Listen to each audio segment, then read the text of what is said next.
میں عرض کروں دیکھیں اس میں جو ہے وہ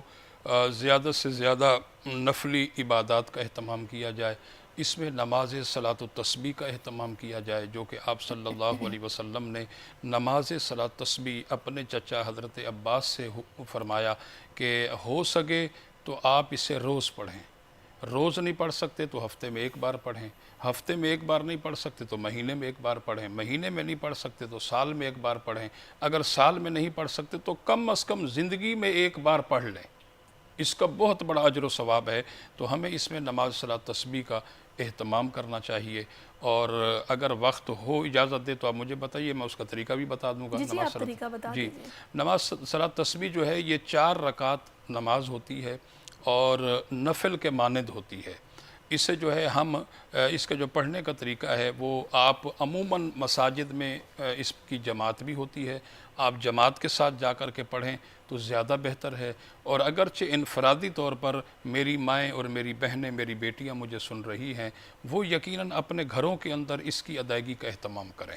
اور جو میرے بزرگ نوجوان اور میرے بچے اگرچہ انفرادی طور پر پڑھنا چاہیں تو وہ بھی پڑھ سکتے ہیں، کوئی قباحت نہیں ہے۔ اس کا طریقہ یہ ہے کہ آپ 4 رکعت کی نیت کریں، تکبیر تحریمہ کہہ کر آپ نے سب سے پہلے ثنا پڑھنی ہے، اور ثنا پڑھنے کے بعد آپ نے سبحان اللہ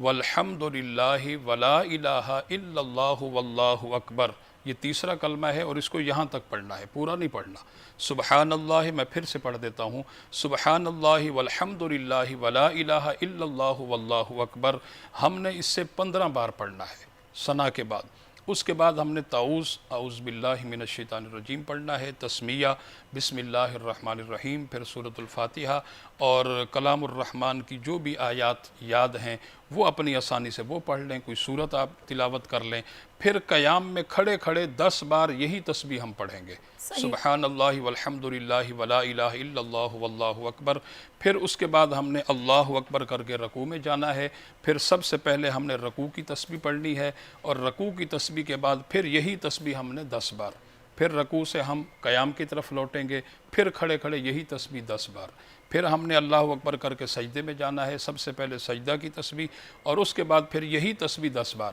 پھر اس کے بعد ہم تشہد کے مقام پر بیٹھیں گے، پھر یہی تسبیح 10 بار، پھر دوسرے سجدے میں 10 بار، تو ایک رکعت کے اندر